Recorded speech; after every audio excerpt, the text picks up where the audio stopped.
The world needs B2K.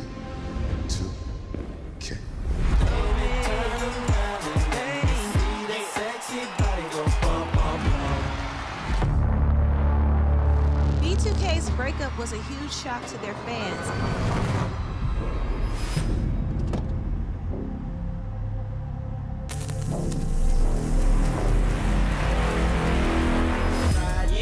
Boys for Life Tour.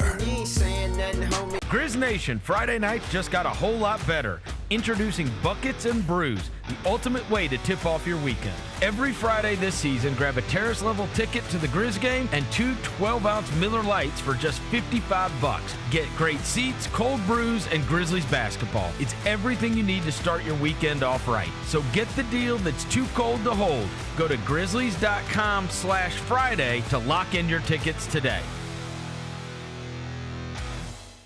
Grizz Nation gets set for tip-off 1 hour before every Grizzlies home game with the warm-up show. Get the latest news, notes, and analysis live from courtside at FedExForum. Who's going to be the tougher team that rebounds and prevents second-chance opportunities? Join me, Lang Whitaker, along with Michael Wallace, Jessica Benson, and other personalities from Grind City Media, Memphis, and around the NBA. 1 hour before every home game, live at Grind City Media on X, YouTube, and the official Grind City Media mobile app.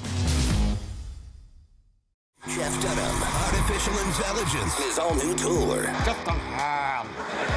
You're the other white meat.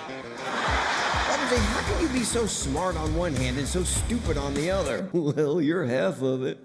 I realize I could have avoided all this years ago with one simple word. I do not. Silence! Don't miss a Memphis. Friday, April 10th, FedExForum. Tickets on sale Monday, September 29th at jeffdunham.com.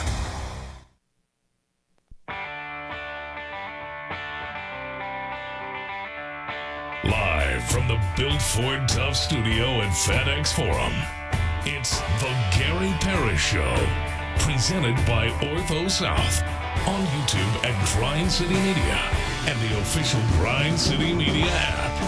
Now, here's your host, Gary Parrish.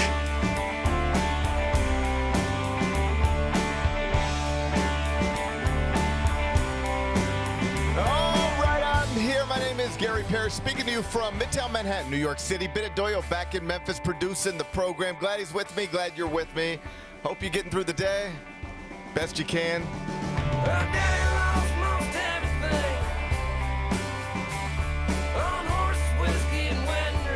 And I hope you're ready for basketball in Berlin, because it's now just 3 hours away. Grizz Magic inside Uber Arena. We're going to talk about it momentarily. First, though, quickly, let's set today's schedule for you. When I finish this over, we're going to take a break, come back. We're going to do 5 more things you need to know, at which point we'll discuss 5 previously undiscussed stories. Among them, Penny Hardaway's Tigers beat Temple last night to improve to 8-8 on the season, but they still fell 5 spots at KenPom.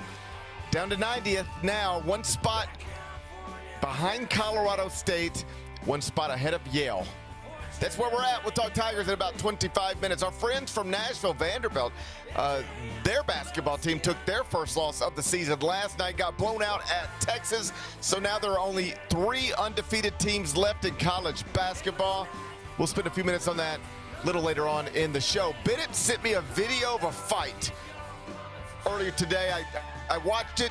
It was definitely a fist fight. We're going to watch it together. Then we're going to discuss it. I'm going to get Bennett's thoughts on a fist fight. We'll do that in the second segment. All indications are that John Harbaugh will be Jackson Dart's next football coach. The former Ravens coach is headed to the New York Giants, barring any sort of last-minute breakdowns. We'll talk about that a little later on in the show. In the College Football Hall of Fame class of 2026, it has been announced. Mark Ingram, Aaron Donald, and Ndamukong Suh are among the biggest names getting enshrined. We will spend a few minutes on that during a segment we call 5 More Things You Need to Know. Then we'll eventually do GP's Carryout. We'll call it a day. So that's the rundown. We got a lot to get to. But obviously I wanted to start with your Memphis Grizzlies, because game 40 of a scheduled 82, it's set for today in Berlin, Germany. Grizz Magic inside Uber Arena. Tip is scheduled for 1 p.m. Central. You can stream it on Prime Video. It will be Desmond Bane's first game ever against the franchise that selected him with the 30th pick of the 2020 NBA draft, and then subsequently, this past offseason traded him to Orlando. Big Bet Bennett, let's stop here for a second before we got to talk about the other stuff. Okay. Desmond Bane will play against the Grizzlies today for the first time. How's that make your heart feel? He's been a quote this week. It definitely has made me reminisce on the good times that we had with this group, or with that group, and I would assume that he's going to want to put on a hell of a show today. I would think that's probably true in his first game against the Grizzlies. I would assume as much. It was interesting. He was asked, what did you think when you heard that you're going to be playing against the Grizzlies in Berlin and against in London? And he said, I was a little upset about it because I wanted to go back to Memphis. Now, I think he wanted to go back to Memphis for whatever reasons he wanted to go back to Memphis, but that is something we do miss out on in a season with in a season where the things to look forward to are they seem to be disappearing by the day. That would have been a thing to look forward to, Desmond Bane coming back to FedExForum. And I don't know, I kind of liked it that he said he wanted that too, and he misses that too. And we will have it someday next season. But that is a byproduct of this incredible trip to Europe that the Grizzlies are taking. It does rob us of what would otherwise be a neat night, Desmond Bane coming back to FedExForum. Yeah, absolutely. What was it yesterday? He was asked about, or no, it was, I guess, it's hard to keep track of the timeline because of the time difference, but he was asked about Taylor Jenkins. There was a quote that was going around about that and saying that, he, misses the times that they had together and all those kind of things. I mean, it did make me a little sad. It did make me a little sad seeing it all. I think Dez is a great player. I do wonder, depending on how things go over the next couple weeks, that's one of those that you might look back on and think, man, if we could have done it this way or done it that way, if we know what we know now, right? I don't even think you have to wait to do that. Right. You can do that right now if you want to. Yeah. You can do that right now if you want to. I mean, those votes are already in. Yeah. This is forever going to be a story, it appears. Yeah. I mean, I don't want to keep circling back to it every single day, but there was a point in time where two of the guys on the Grizzlies right now and one of the guys on the Magic right now, they were all on the Grizzlies, and ESPN would, look ahead to the next 5 years and try to figure out who's got the best future of all the NBA franchises. And it wasn't the Lakers, and it wasn't the Celtics, and it wasn't even the Oklahoma City Thunder or the San Antonio Spurs. It was the Memphis Grizzlies, largely because of three people that we are going to watch play basketball later today. Or at least two of them. We'll see two of them play basketball later today. But they'll be on different teams, and oh man, it's a wild path from that point to this point, but this is where we are. I did think it was sort of interesting to listen to Desmond Bane talk as a veteran on a big contract relative to where he was once upon a time, because he told a story about, man, we weren't just like the three people taking photos together and on magazine covers and all of that stuff. We were buddies who sat around and talked, and one of the things we talked about is, man, we would take less money to stay here. Like, there are salary cap restrictions and second aprons and all sorts of things that can make it difficult to keep a core together. But there were times when we were all young and together where we thought we would stay that way.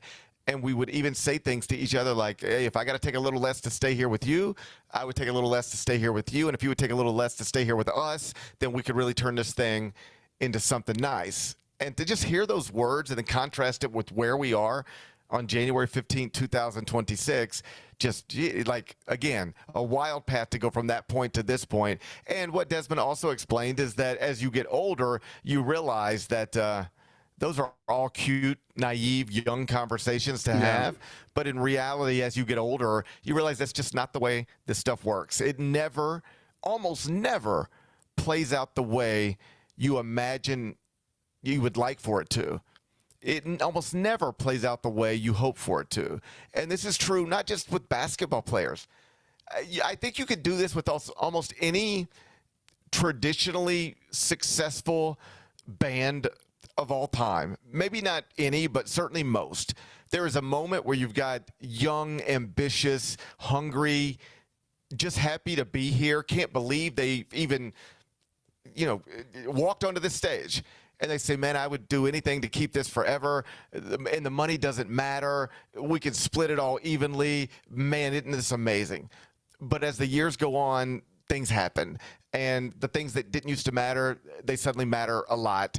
And that fairy tale that you had dreamt up in your head, again, whether we're talking about basketball teams or anything else, it just almost never unfolds the way you want it to unfold. And today, this afternoon on Prime Video, no fan base will be reminded of that better than the Memphis Grizzlies fan base will be reminded of that today. Yeah, for sure. I'm still looking forward to the game. I mean, I'm excited. Yeah, me too, I guess. It stinks. It does, man. I've been saying all week, like, I hate that it's been overshadowed. Like, this should be such a huge moment for the franchise. And it still is. Like, I mean, they're on a big stage today and on Sunday, which is cool. And I'm excited that they got given this opportunity. But it just sucks that all this Ja stuff has overshadowed it. Yeah, it certainly does. So let's get to the Ja stuff. As you know, he has been ruled out of today's game. It happened not very long after he, into a microphone, suggested that he was hopeful that he would play in today's game. The press conference at this point, everybody has seen it. I think the nicest way to describe it would be disappointing. It's the type of thing I would say about one of my children if I watched them do something and I just sort of dropped my head while they were doing it and go, oh, man, I wish this wasn't going like this. I'd put my arm around one of my children and I would say, son, I wish you would have handled that better. That was disappointing. I'm out of the energy to be mad about this stuff anymore, but that's disappointing. You are the most important employee of a billion-dollar company. You are the hero of who knows how many young people around this world, but specifically for our purposes in the Memphis area. My little guy wears number 12. That's because of Ja Morant. He didn't wear his dad's number. Same. He doesn't wear whatever he would dream up in kindergarten was his favorite number. He wears the number that he sees Ja Morant wear. And every youth basketball team I've ever seen him play against has another player that wears 12. Ja, ones, twos, or threes are on everybody's feet. He is the most popular athlete kids growing up right now in this area have ever had. He will forever be my son's favorite first professional athlete. And I just wish when he was given a ball on a tee yesterday, you could have prepared for that for a week now. And for him to just handle that the way he handled it. You talking about the question about the fans? Yeah. Is that what I'm assuming you're referencing? Well, I mean, the whole thing. The whole thing was. I agree. The whole thing was just like, man, come on. Yeah, Is this really like? Hey, maybe you don't care about the Grizzlies anymore, but you know what you should care about? The brand of Ja Morant, and you are killing the brand of Ja Morant. Like, there isn't a single person in the world who watched that. You know what, man? This. Yeah, we will see. Yeah. But if anything we've seen for the past 3 years is the way this thing unfolds for the rest of his career, I could tell you how he goes down in history. Yeah. I thought. Yeah, I could tell you what the documentary looks like. He's a cautionary tale for everybody. He's a what-if story forever. I don't root against people, so I will try my best to, like, man, when this thing is over, I hope he figures it out. But if he doesn't change a lot of things, this story will not end positively for him. He will have a lot of money and, sure, a lot of fame, but he won't have any of the other things that he wanted when he started dribbling a basketball. Yeah, I thought, like, and if you listen to the audio or the video, and because when you read just that quote, when he was asked about the fans and his response, it reads way worse than it sounds when he's actually saying it. I just don't think he really thought his response through. Yeah, well, he should. Yeah, he should. And I agree with that. You should think your thoughts through. You're the most important employee of a billion-dollar company. You're on an international stage. So if that's the explanation, well, I guess he maybe didn't just think it through. Well, then that's an indictment of him as well, and an illustration of how we even got to this point. That was awful.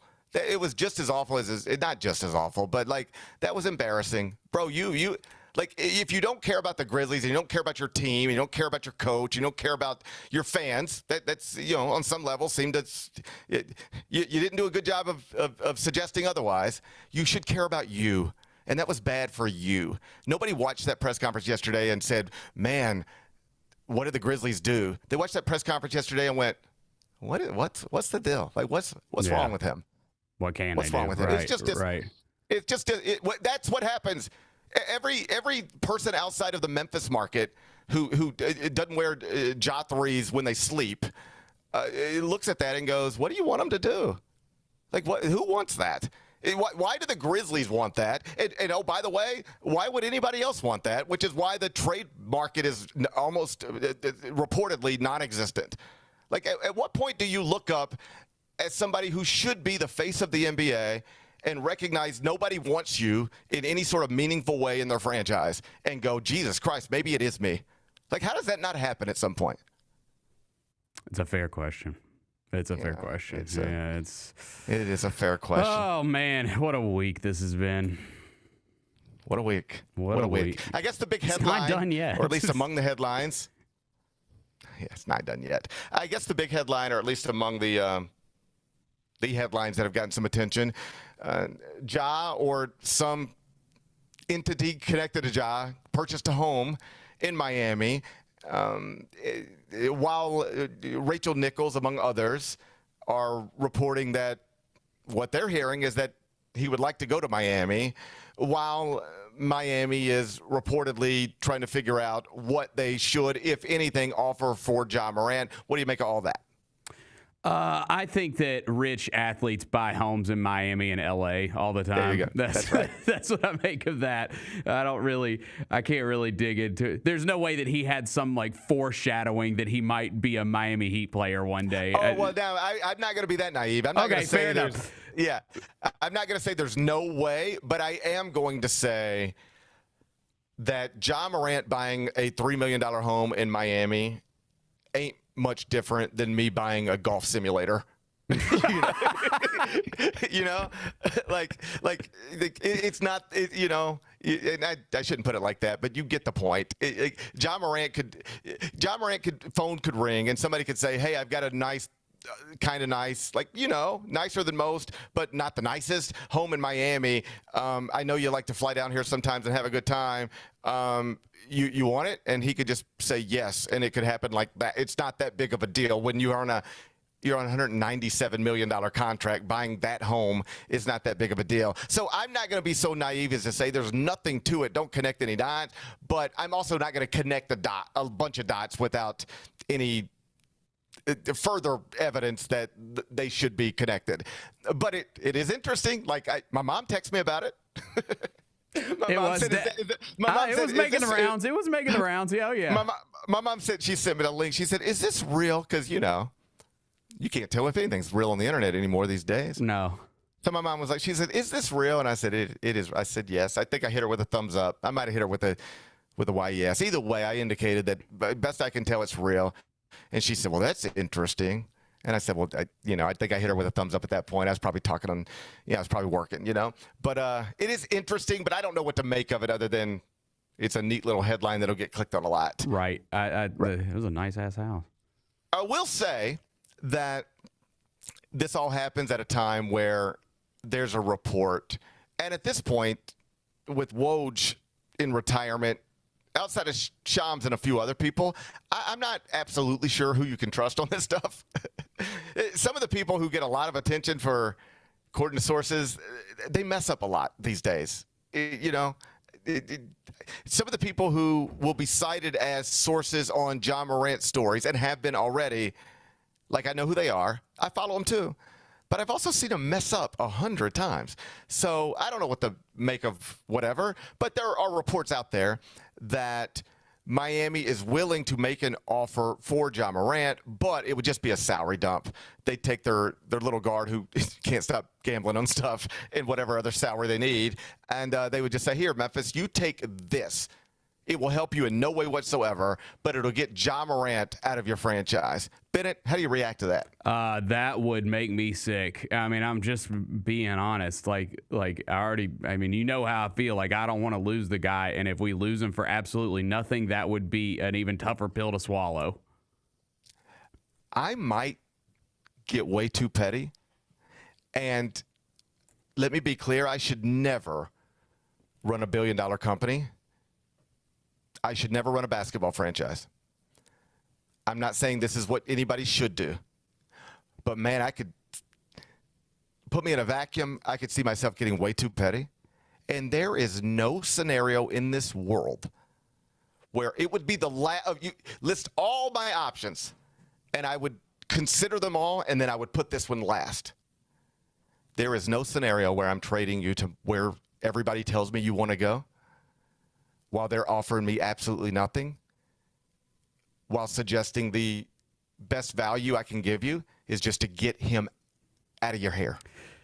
I'm not doing that. I will suspend you for conduct detrimental to the franchise and just tell you to go sit out in the suburbs.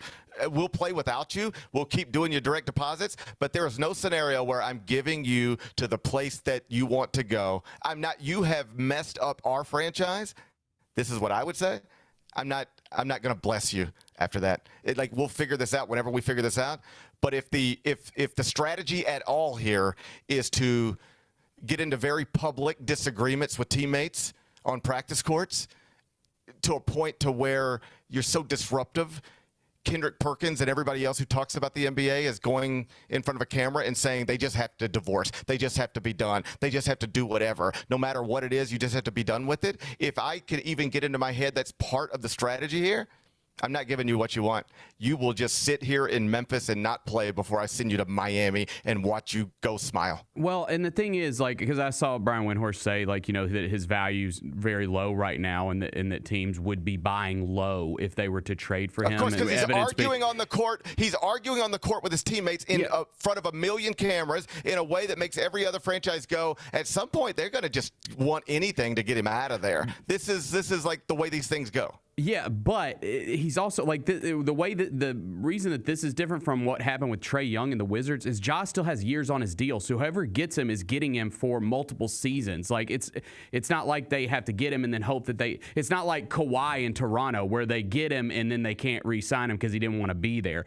Whoever gets him is going to have him for a while, and so that's value in itself. That's why and listen, I know that he hasn't been available, all that stuff, everything that we just talked about, but there's just, in my opinion, there's way more value to him than that, what you just said. There's got to be something of value attached for a team that's getting him. I mean, come on, what are we talking about? Well, here's what we're talking about. Everybody who covers the NBA says there's very little. There's very little. And the reason there is very little. Then I wouldn't do it. Let's be clear. The reason there's very little trade value to Ja Morant is because of Ja Morant. If you guys want to have another conversation any other day about any missteps that were taken on this path from the day ESPN is sending Malika Andrews and everybody else to FedExForum to do a full day live from Memphis because this is the future of the NBA. If you want to go back to that point and then get to this point and make note of every misstep by everybody, because there's a lot of missteps by a lot of people. If you want to go and trace back every misstep by everybody from that point to this point, we can do that whenever you want. But if you want to know why there is no trade value for Ja Morant right now, it is because of Ja Morant. It is because of his lack of availability and the way he has conducted himself. And you saw that on full display yesterday in Berlin in front of cameras. And there's just I don't want to say there's no scenario, because I understand when you're running a franchise, at some point somebody tells you you got to do what's best for the franchise, not necessarily what you think's right. So this all comes from a place where I've already acknowledged I shouldn't be in charge. But I would have a hard time giving you what I think you want for a nothing package when I also could very easily convince myself the only reason we're in this situation is because of you. I can't get anything for you because of you. I wanted this to work out with you. I stood by you over and over again.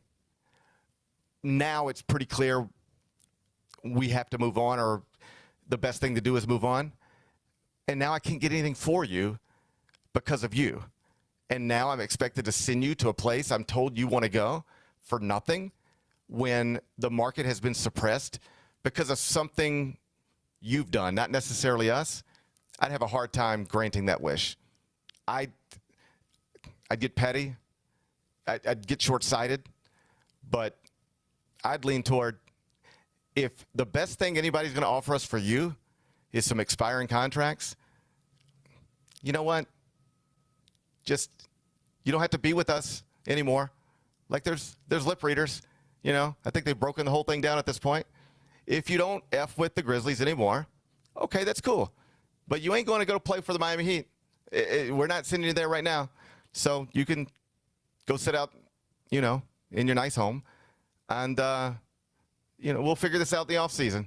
But we'll let the trade deadline pass. If the best anything anybody wants to put on the table is the things we've seen, we'll just stand pat and make it clear to the rest of the NBA, if nothing else, you're going to have to come stronger than that, or we'll just sit here and deal with this the way we're dealing with this. I don't know that that's the way that this will unfold. In fact, I don't think that's the way this will unfold, but it has gotten so messy, so incredibly messy, that emotions have to be involved in it now. Bennett, do you have a grasp for where Grizzlies fans are in this moment? I know that Ja is still the most popular person that has ever played for this franchise, but I also know that when I asked people in the chat the other day, where are you at? Are you ready to try to move on, or under no circumstances would you ever do that? You just you take it to the death. And the reaction was split. I saw it all. Where do you think we are on January 15, 2026? I think that split. I mean, this is all I talk about with anybody, right? Right. Like, it's, I mean, this is like the biggest story going right now. And it's all I feel like I've had the conversation a million times over the past couple days, and it's very much split. I mean, it just is. Like, I've heard people say, you can't do this. This would be the biggest mistake ever. And I've heard people say, I'm done. Like, I'm ready to move on. It has almost been down the middle. Like, I've heard completely different reactions across the board. Yeah, the reason you've heard all the reactions is because there's a lot of different ones. Yeah. And I get it. You know, I'm not going to tell anybody else how to feel, but I can tell you how I hear from a lot of fans, and they're just exhausted by it. Fans have spent years. Like, I saw posts from people who describe themselves as season ticket holders, and they say, I'm just tired of this. Like, bro, I work all day so I can pay money to come watch you play. And you always look like you're more upset than I am.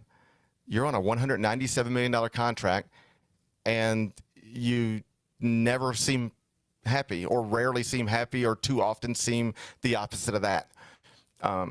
They're just exhausted. Like, imagine being a fan and waking up every day during a season and either knowing your favorite player's not playing or wondering if he might. And if he might, oh, wow, that's awesome, but is he going to be happy?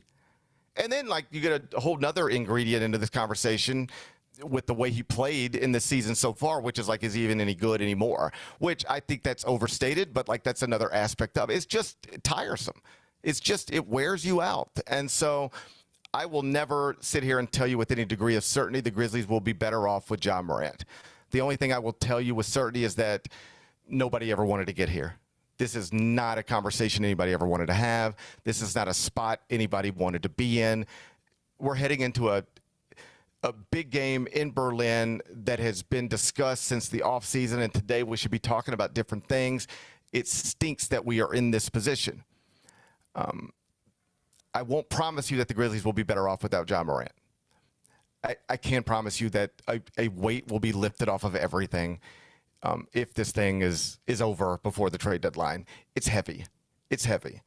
And it's unfortunate. And I think everybody will look back on this with regret and with ideas of what could have been. This is not good for anybody. It's not good for Memphis, the city. It's not good for the Grizzlies, the franchise. And it's not good for Ja Morant. He might think that there is something better out there for him, and there might be. But the way all of this has unfolded, you go back to that point where people pointed to the young Grizzlies as the next great thing. You go from that to this. Everybody will look back on that path with regret and with disappointment and wonder what could have been if A, B, C, D, and I guess you get pretty deep into the alphabet. But if all these things would have gone differently, where could we be on January 15, 2026 right now? We know where we are. It's kind of depressing to think about where we otherwise could have been. It is that. Let's move on. When we come back, Penny Hardaway's Tigers beat Temple last night to improve to 8-8 on the season. Still fell a few spots at KenPom. 90th now, which is well outside of the NCAA tournament at large conversation. We'll talk Tiger basketball next. Gary Parrish Show presented by Ortho South. Southland Casino Hotel is helping you navigate to Santa. Win your share of over $550,000 in free play and a brand new Lincoln. Here Comes Santa takes flight on Saturday, November 1st, when you can begin earning entries. And don't forget the grand finale drawings on Saturday, November 29th and Saturday, December 27th to win a share of over $40,000 in free play or a brand new Lincoln. Win big during Here Comes Santa, only at Southland Casino Hotel. Let's face it, there's a lot of trash talk in basketball, but the great teams let their performance do the talking. Like Ford F-150 with Pro Power on board, a class-exclusive industry-first feature that turns your truck into a mobile generator and leaves the competition speechless. Ford F-150, official truck of the Grizzlies. Greatness starts here at your Mid-South Ford dealer. Class is full-size pickups under 8,500 pounds, GVWR. The only thing better than Saturday Night Hoops is when it comes with an exclusive Grizz hoodie. Every Saturday this season, $60 gets you a Grizzlies ticket and a limited edition Grizzlies hoodie. 4 different hoodie designs dropping across 4 Saturday games. Not sold anywhere else. Don't miss your shot to collect all 4 designs. Grab your tickets and gear up now at grizzlies.com/Saturday. Do you feel like you have had a matchup or an opponent or a moment where you're like, oh, I'm in the NBA now? When we played the Warriors and Steph on the left wing hit like a step back 3 like right in my face. Like, I remember watching this on TV and I'm the one getting scored on. Tune in to the Jessica Benson Show with CJ Hurt live every weekday at 8 a.m. on YouTube at Grind City Media and the official Grind City Media app. Kroger shoppers and Grizz fans. Want exclusive last-minute discounted ticket deals texted straight to you? Sign up with the new Kroger Buzzer Beater deal. Fans can sign up by texting Grizz to 636-479 or visit your local Kroger store in the Delta Division and scan the QR code. By signing up, you agree to receive recurring automated promotional and personalized marketing text messages from the Memphis Grizzlies. Consent is not a condition of any purchase. Message frequency varies. Message and data rates may apply.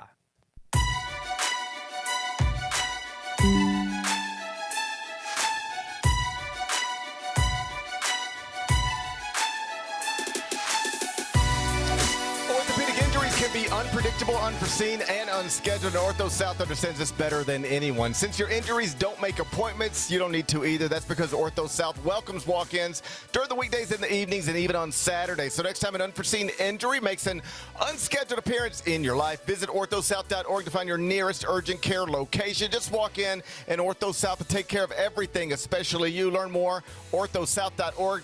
That's Ortho South at orthosouth.org. Now I got 5 more things you need to know. Number 1. Penny Hardaway's Tigers beat Temple last night, 55-53. Oh, it went down to the final minutes, Big Bet Bennett, but the Tigers prevailed.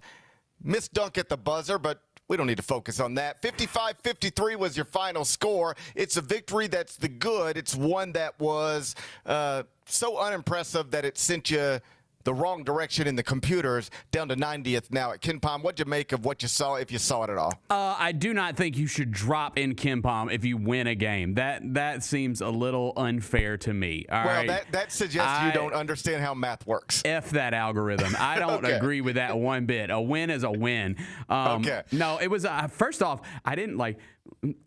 Listen, I know we didn't talk about this game a lot leading into it yesterday. Fine. Bennett, let's be honest. We didn't talk about it at all. Okay, I didn't. No, not at all. And I'm going to be honest, because this is the place I remember being at one point. I was worried we were going to get back to, and we clearly were there yesterday, at least in my bald head. I didn't even think to look. I didn't even care. I didn't even think, like, when do the Tigers play again was not even on my radar. Bennett, when I was 8 years old, there is never a minute where you could say, when do the Tigers play again? And I wouldn't have known the answer. It's at Louisville tomorrow. It's against Southern Miss on Saturday. At the age of 8, there is never a moment where you couldn't say, when do the Tigers play? And I knew. And if you would have asked me this time yesterday, when do the Tigers play again? If I'm being completely honest, I don't know that I would have had the answer ready for you. Perhaps because I'm, working till 5 in the morning and a bit scrambled and the Tigers aren't very good. But this is how it happens. It's not intentional. You don't decide to do it. You just look up and it doesn't matter anymore. Ugh. Well, I am, this is... We kind of buried the lead. This was 3 in a row. Hey, by the way, it ain't like I ask you every day. I know. Listen, it ain't like you sent it to me. It wasn't on your head either. I know. Listen, it is 3 in a row against Owls. I'm glad that we don't have a losing record against Owls, because I would have come in here and thrown up all over this desk. It's tough. So that's good. I didn't realize Temple actually had a pretty decent record coming into this game. So when it got tight, I was like, well, damn, they've actually been in some games this year. They're not some terrible team. Temple is that. We're not going to disparage Temple. They've got a proud history. Okay. Okay. We're not disparaging Temple, all right? We're not. We can talk about this from every angle, honestly. Temple has a proud heritage. That's a fact, all right? Rest in peace, John Chaney. I don't know how many people recall this or why you even would. But the very first game John Calipari coached as head coach of the Memphis Tigers inside the Pyramid, it was against Temple. Mm-hmm. They wanted to make that They wanted to make that an event. And you had that history between John Calipari and John Chaney in the Atlantic 10 when John was at UMass, and John Chaney was, of course, an icon at Temple. So that was a real night. That was an awesome thing. I'm not going to disparage Temple, but I'm also not going to sit here and say, Temple ain't that bad. By any sort of traditional measuring stick, when we discuss Tiger basketball, when we were discussing a team that's ranked 141st at KenPom, we don't try to pretend that's a good basketball team. We say, man, I wonder what happened there to make that. John Chaney's probably, oh, man, I bet John Chaney, I bet he never wanted to see that program slip to this level. Mm-hmm. But we don't try to pretend a team that's ranked 141st at KenPom is a good team. Bennett, this is Memphis Tiger basketball. Derrick Rose played here. Keith Lee played here. I understand. Who plays here right now? Derrick Rose played here. Keith Lee played here. Who plays here right now? Well, not Aaron Bradshaw, because he got hurt last night. So I would assume we're not. Oh, he's on crutches. I saw that. He's on crutches. I would assume we're not going to see him for a minute, and he's actually been playing okay. He's a guy that I've been critical of this season. He actually. I've heard you. He's actually been playing okay. But yeah, man. I agree with the sentiment. It's a byproduct of the team being mediocre and the league, because it was always the fear is once you get in this league play that it's just a game-to-game basis. It's the interest is going to get lost if you're not just winning at a super high level. Their next game is UTSA. It's hard to get excited for something like that. But that's not Penny Hardaway's fault. That's the league that they're in. But it kind of is what it is right now. The thing, and let me be clear, the Conference USA that John Calipari coached in at Memphis is significantly better than the American that Penny Hardaway is coaching in right now. So in that regard, I agree with you. In the spirit of being fair, there's nothing Penny can do about conference affiliation, or at least nothing realistically Penny can do about conference affiliation. And it is the biggest reason this program is where it's at right now. I believe that.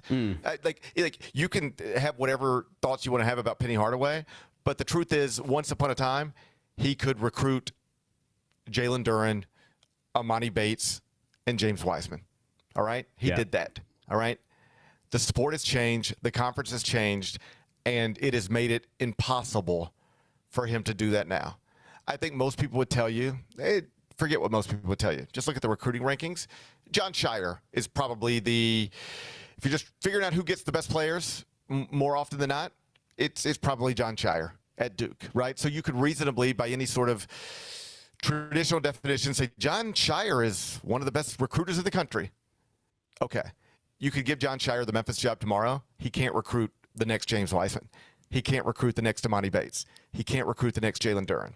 So, yeah, conference affiliation, the sport changing, that is the biggest thing connected to the state of Memphis basketball.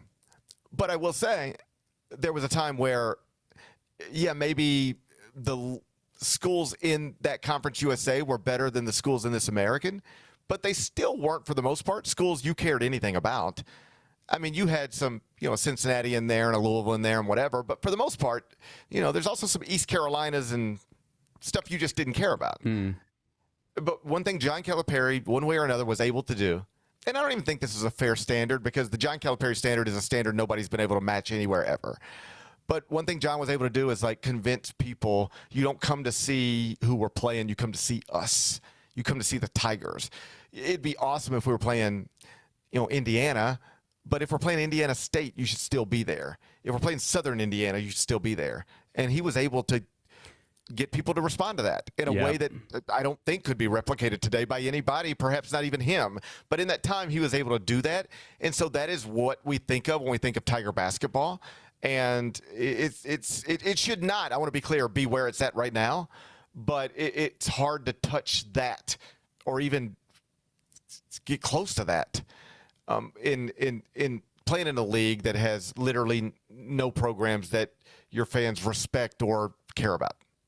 Yeah, and I think that's why I was so intrigued when we've talked about potential if there's another shakeup, conference realignment, anything like that. It's why I was frankly intrigued by the new Pac-12. I know that that's not something that's going to happen, but it's because you would be in a league where there's some good teams, basketball-wise, to programs that are kind of on the same level as you, but then there's also some bad teams that you can get wins against, right? It's kind of a nice mix. It's why I think the ACC is so intriguing. You get in there and I feel like you're kind of like a middle of the pack team where you're going to have really good opportunities against teams that are better than you, but you're also going to have opportunities to get wins against some teams that might be a little bit below you. So hopefully something changes over the next couple of years as far as league affiliation goes, because I'm with you on everything you just said about this one.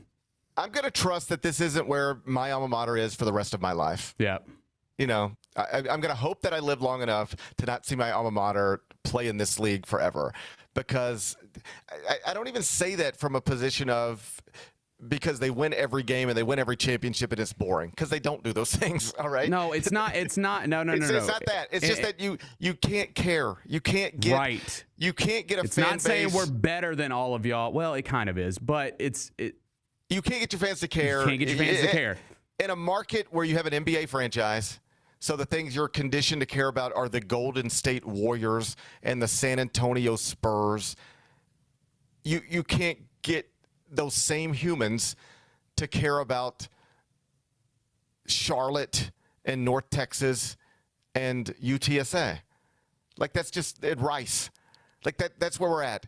You can't ask humans who used to care about Louisville and Cincinnati and who now care about the Warriors and the Spurs to also care about Rice and UTSA. That if I could simplify it, that's it. And so I'm going to trust that we're not always going to be in this spot, but it's where we're at right now, and it's why that Memphis played Temple yesterday, and I don't know how many people.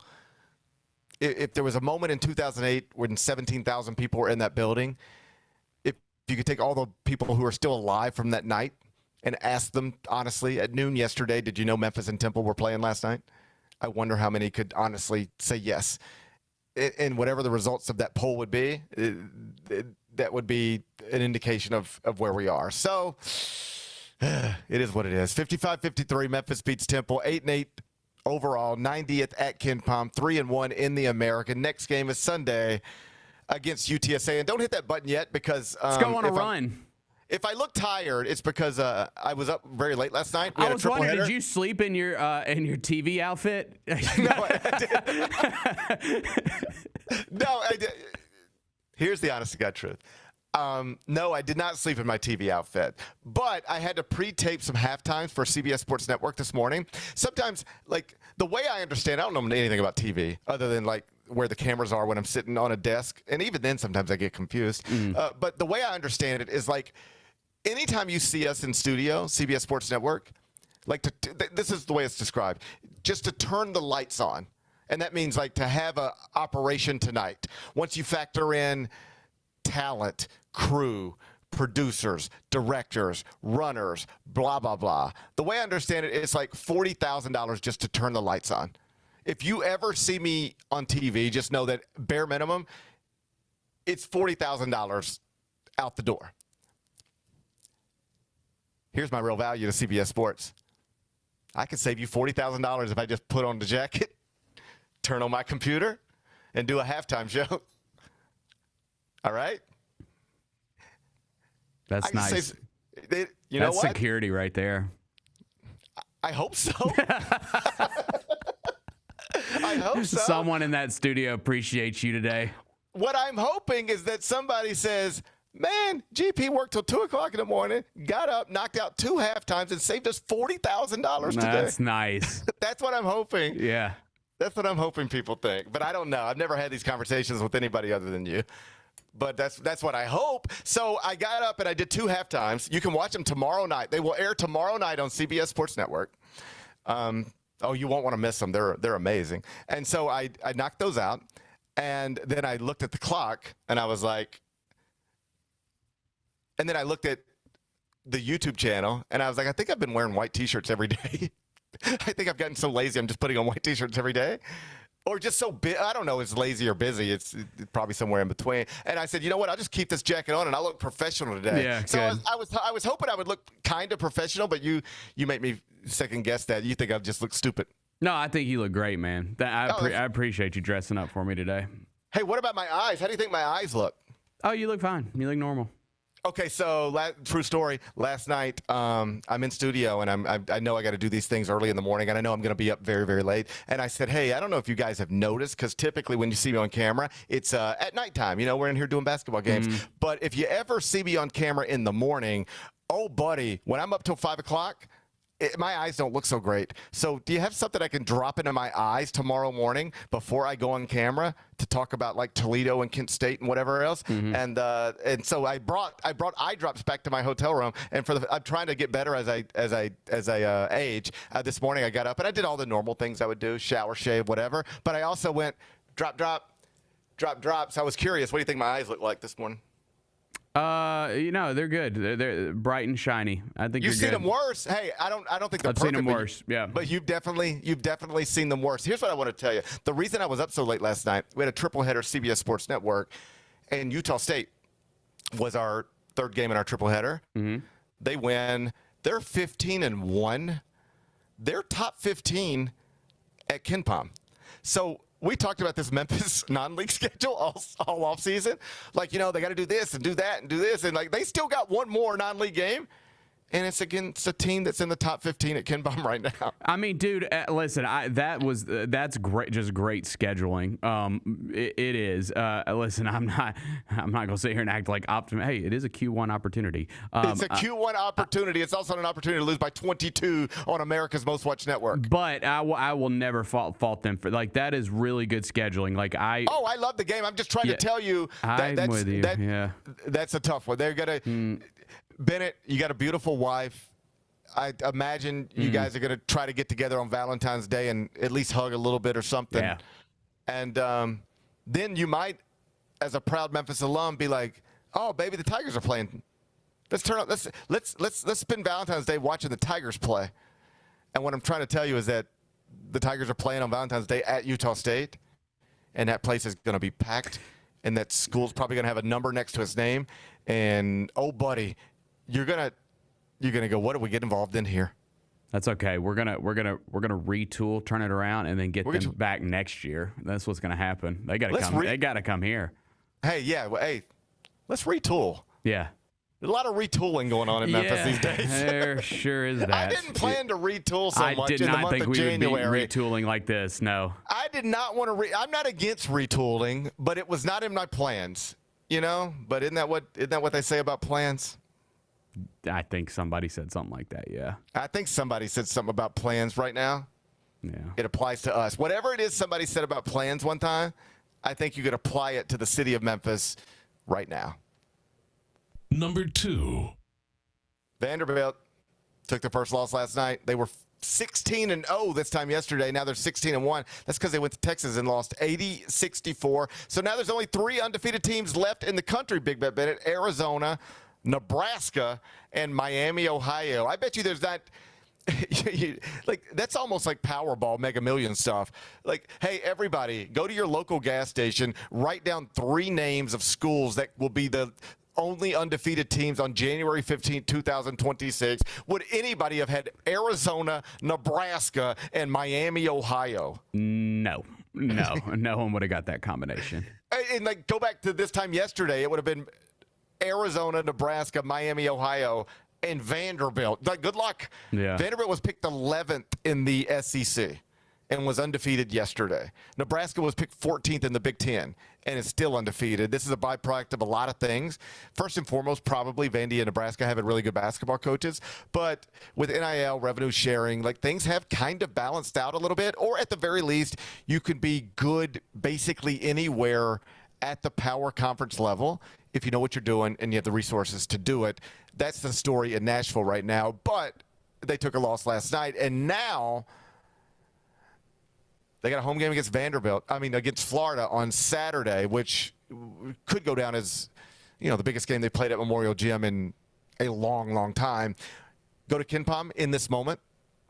Though Florida a few weeks ago was considered one of the more disappointing teams in the country, Florida is now projected, along with Vanderbilt, to be co-champions in the SEC, and they will play against each other on Saturday. So a massive game in Nashville at Memorial Gym on Saturday. Florida and Vandy, after Vandy suffers its first loss of the season.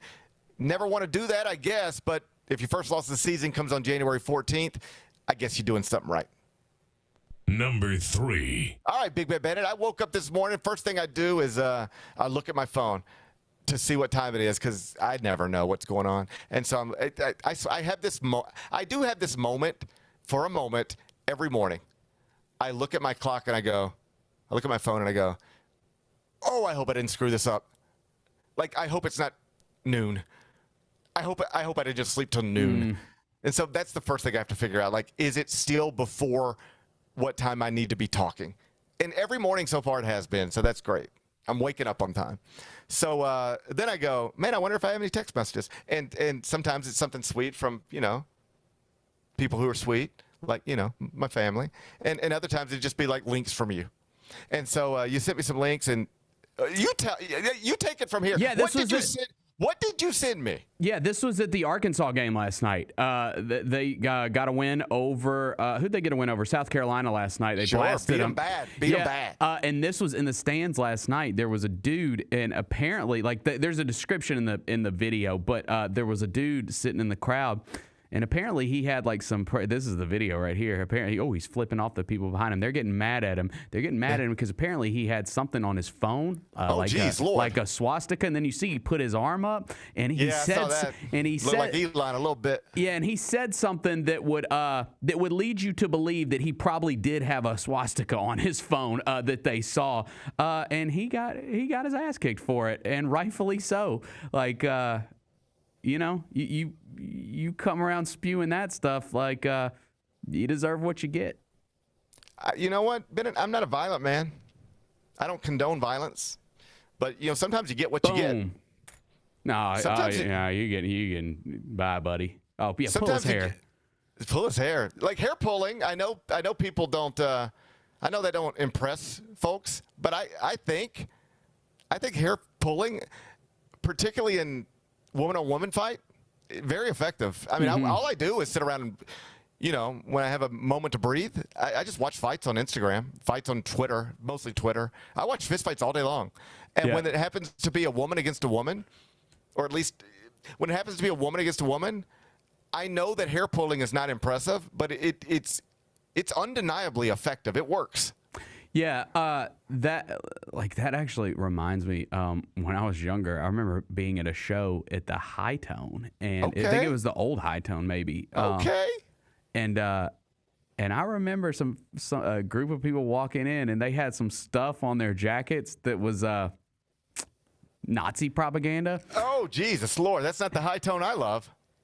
Well, they weren't there long. They got their ass beaten, thrown out. There you go. That's the High Tone I love. I think the moral of the story is it's okay to punch Nazis. That's perfectly acceptable in this society, in my opinion. You know what, Bennett? I'm gonna agree with you. I don't mind it. Like I'm not gonna condone it. Yeah, condoning violence is never good. But I mean, you saw what that guy did. Like, come on, you get what you deserve. Here's what I'm gonna say. I'm not gonna encourage violence or fisticuffs in any setting. But I cannot mind it. I can be okay with it. Mm-hmm. I ain't going to try to break it up, and I ain't going to try to talk you out of it. I ain't probably going to be the one to throw the punch. But if you whisper in my ear, GP, I'm thinking about throwing a punch, I'd be like, man, you do whatever you think you need to do. Yeah. Yeah. And then I'd pull my phone out and I'd try to get a good video of it too, That was a good close-up video. Shout out to whoever was recording that. Appreciate you. If I was security, I would probably have let those people get a few more swings in. Let it go for a minute. Yeah, let it go for just a second.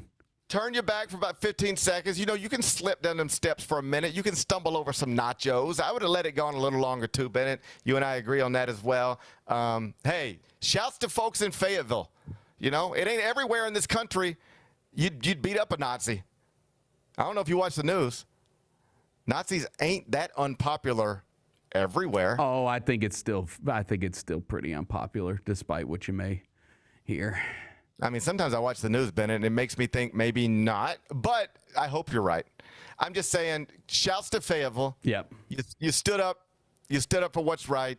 I do not condone violence, but sometimes I don't mind it, and this is going to fall into the category of violence I don't mind. Number 4. John Harbaugh. They're in final discussions. It appears he's going to be Jackson Dart's next coach. It appears John Harbaugh, Super Bowl champion with the Ravens, is going to be the next head coach of the New York Giants. Your thoughts, Bennett Doyle? I thought that this was where I kind of thought he might end up. It seemed like this was going to be the situation that he chose. It sounds like that the Titans were actually I don't know if they were in the air or what, but it sounds like that they were about to go meet with him about trying to lure him to Nashville. And obviously, he appears to be excited. I think there's still some stuff that's got to get figured out. I heard Adam Schefter talking about it today. It's not a done deal, but it's going to get done. We'll see. I don't know. That franchise has obviously been down ever since, they won the Super Bowls with Eli Manning. I think people are intrigued by Jackson Dart. I think Harbaugh's a guy that probably wouldn't think he could win, anywhere. He's a good coach. He's won a Super Bowl. But if I was sitting here saying, if I was giving him advice, which I don't know why he would listen to my advice, I'd say I would listen to your advice if I were John Harbaugh. I would say, man, I think Cam Ward's going to be better than Jackson Dart. Oh, wow. Yeah. Do you believe Cam Ward right now? Do you believe it in your heart that Cam Ward's going to be better than Jackson Dart? Yes, I do. I think he is. Okay. Yeah, I do. I know Jackson Dart had a really nice rookie season. And you can debate who had better weapons, who had a better situation, all that stuff. I mean, listen, I don't think Brian Daboll is that bad of a head coach. I think that the Titans had a horrible head coach. We'll see. We'll see how Cam improves going into year 2. Okay, regardless of how the quarterback thing unfolds between Jackson Dart and Cam Ward, we could all agree on this. John Harbaugh is a respected, accomplished, for sure, NFL competent head coach. And we have proof that head coaches can flip NFL franchises pretty quickly. We've got proof in New England right now. We've got proof in Denver right now. Like, those are coaches that took over what looked like messes of situations, and they got it fixed pretty quickly. So if I'm a Giants fan, that's what I'm pointing at. Like, do we think John Harbaugh is a competent NFL coach still at the age of 63? Yes. That's why he could have picked his job. Like, he's 63. I think he's 63 years old. Damn, man. Yeah, but he doesn't look it, doesn't sound it, doesn't nothing. And by the way, 63 ain't that old anymore. I guess that's true. Yeah, I guess that's true. Or at least it's not old in the profession that he has. Yeah, right. I mean, Kurt Signetti is 62 or no, 64. Like, this is you can still do this at this age. So if the question is, do we still think John Harbaugh can do this? Is competent? Is the type of man who walks into a facility and just changes the culture by his presence? Most people believe that he is. Yeah. And so if he is, if I'm a Giants fan, I'm like, well, then we got the guy who's going to do what Mike Vrabel has done in New England, what Sean Payton has done in Denver. We got a guy who's going to flip our franchise, because in this sport, we know that great head coaches can. Yes, I think he's going to be very successful there. All right. John Harbaugh on his way to New York. It appears, barring any breakdowns, he'll be the next coach of the Giants.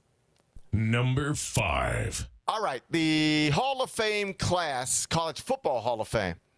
The 2026 College Football Hall of Fame class, it has been announced. They will be inducted later on this year.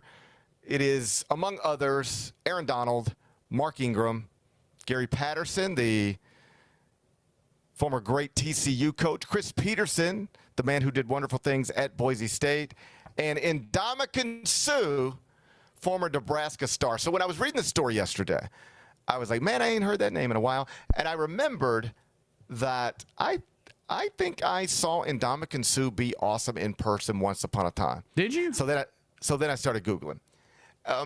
I moved to CBS in 2006. For the first few years, I was the only basketball writer, and we had one college football writer. And so Dennis Dodd would help me out during basketball. I would help him out during football. So in those early years, I would go cover football games. I've told you this story before. But in 2009, my assignment was like, hey, could you go cover the Big 12 championship game? I said, yeah, I think I can go cover the Big 12 championship game. And so I did that. And it was Nebraska against Texas. And all you got to do is Google Ndamukong Suh Big 12 championship game, and it like pops up AI overview. Listen to this. I knew I remembered I watched something crazy. Like, how did he not win the Heisman? He's clearly like the best football player in the world at this level. So I remembered something like that, but then I did the Google search, and here's what it popped up. Ndamukong Suh's performance in the 2009 Big 12 championship game against Texas is legendary, featuring a dominant effort with 4.5 sacks, 7 tackles for loss, but it ended in a heartbreaking 13-12 loss for Nebraska. But 4.5 sacks, 7 tackles for loss. Dude, he was amazing in college. It looked like he was a 15-year-old playing against 7-year-olds, if you can like visualize that. Just bigger, stronger, meaner, tougher than everybody. So fast forward a million years. My wife owns a children's store. It's called Aiden and Ollie. And she does a lot of gifting for a lot of people. Among them, certain folks at CAA. And so she is constantly putting together gifts for, athletes. Gotcha. It's some agent. They got a baseball player who just had a baby and they need a gift, and this is where Kelly comes in. So she's constantly doing gifts for people. Like, I got Adam Silver's address if you need it. So one time, just randomly, like I'm leaving the show and I call her and I'm like, so what's up? What are you up to? She's like, I'm putting together a gift. And I was like, okay. She's like, yeah, I think it's for a football player. She's like, but I don't. I was like, who? I said, who? And she was like, I don't know. No, it's Ndamukong. I was like, Ndamukong Suh? She's like, I guess so. I was like, I think I saw that guy wreck everybody in a football game once upon a time. And so that's that. Anyway, she typically sends these gifts off and, they're received, but whatever. whoever she's sending that gift to has got 1,000 just like them. So it just sort of gets lost in the shuffle. But one of the few times somebody ever took the time to like reach out and be like, this was really nice, thank you. Ndamukong Suh's wife. How about that? You know what's funny about him is like he was obviously a menace on the field and like had a controversial like on-field career at times. But I've heard a lot of people say he's like the nicest dude ever. Yeah, I don't know him like that, and I don't know his wife. I just know that his home received a gift from my wife's store, and his wife seemed very appreciative and reached out to say so, and I thought that was sweet. That is so nice. Congratulations to Ndamukong Suh. He'll be in the College Football Hall of Fame later on this year. Be back with GP's Carryout. Thanks for showing up, Memphis. Nothing compares to catching your Grizzlies IRL. And that all starts with buying tickets at Ticketmaster, the official ticket marketplace of the Memphis Grizzlies and the NBA. Ticketmaster gets you to the game so you can catch every highlight. Put that jersey collection to use for the next game and get Grizzlies tickets at Ticketmaster. Whether they're here at FedExForum or on the road, Ticketmaster's got your back when it comes to scoring tickets. And there's no better brag than saying you saw it live. The heaviest metal credit card of all time. Rumored to be one of only 18 in existence. Plated with the very same tungsten that forged the International Space Station.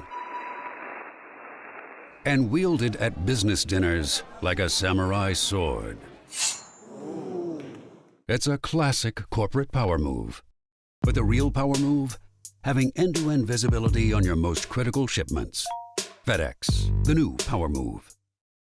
The Grizzlies are the one thing everyone in the family can agree on. So join us every Sunday this season for Sunday Family Fun Days. It's a steal at just $35 and includes a ticket to the game, a $10 food voucher, post-game free throws on the court, and a meet and greet with mascot Grizz. Space is limited, so grab your tickets now for this unique experience your family won't soon forget. Go to grizzlies.com/Sunday and have a fun day.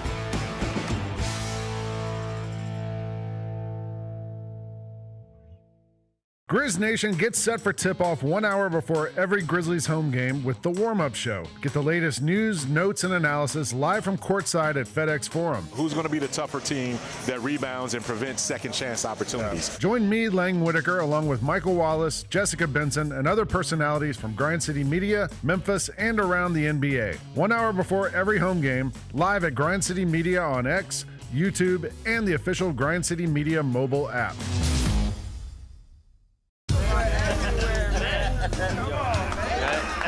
Now that's the new edition way. I feel like there's another level we can take it to. What you think, Mike? 2 steps ahead of you, Slick. What's good, bro? What you doing, man? I'm in. Woman, you don't even know what I'm getting ready to ask you. Here's the vision. All 3 of us on the same stage every night. Gonna be crazy. No barriers, no separation. It'll be like 9 kings and a queen. The next level starts now.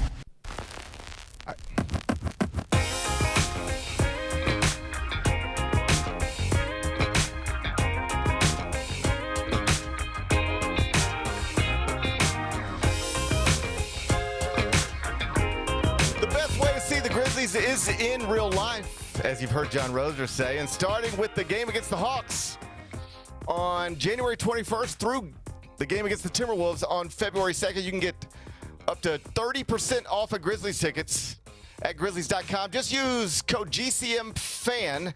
That's code GCMFAN for 30% off of Grizzlies tickets from January 21st through February 2nd. That's code GCMFAN. Code GCMFAN. Let's wrap this up with GP's Carryout. It's time for GP's Carryout. One final segment filled with stuff to take with you. It's not everything you need to know, but it's most of it. What did we miss today? Hey, we've got a update on the Kiefer Sutherland story. Did you see the update on the Kiefer Sutherland story? Or No, am I what's gonna going tell on? it to you? Is it what I thought? Tell me. Not okay. Well, I'm going to tell you what it is, and then you tell me if it's what you thought. Okay. According to sources, Rolling Stone reports, Kiefer Sutherland was out, doing whatever Kiefer Sutherland does. I wonder what Kiefer Sutherland does. He's just doing whatever he does. Okay. And then he got a Uber, And this is actually a move in the right direction, given that he does have drinking and driving arrest in his background, right? So let's start there and acknowledge. Good choice. Good decision. He at least tried. He made it.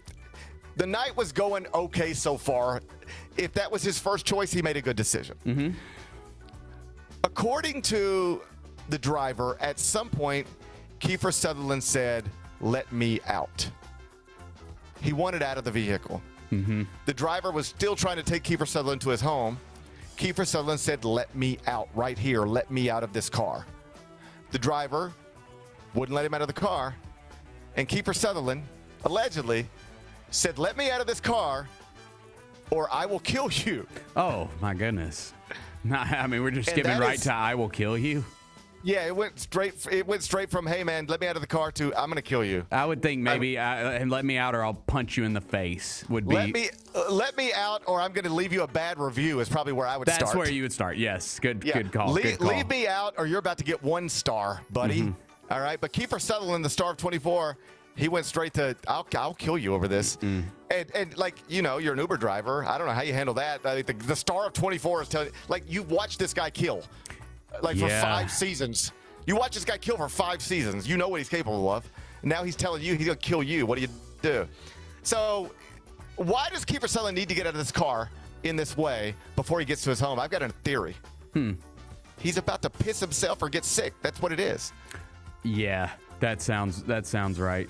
Now let me tell you something else about this story that you're going to learn. Uh-oh. The driver appears to be of Eastern European origin and doesn't speak English too well. Sources seem to believe that it was just a communication thing. They didn't understand each other. The driver, Kiefer Sutherland, was like, "Let me out." The driver didn't know what he was saying. Next thing you know, Kiefer Sutherland was like, "I'm going to kill you." And the driver's like, "Oh, I know what that means." 911. And now here we are, because you can't tell somebody in California you're going to kill them without possibly facing a charge, which is wild to know, because you got 2 young boys. I bet you threaten to kill people sometimes. Not yet. Not give it time. All right, yeah, give it time for sure. Give it time for sure. So anyway, Kiefer Sutherland still catching charges. You can't talk like that to an Uber driver, at least not in California.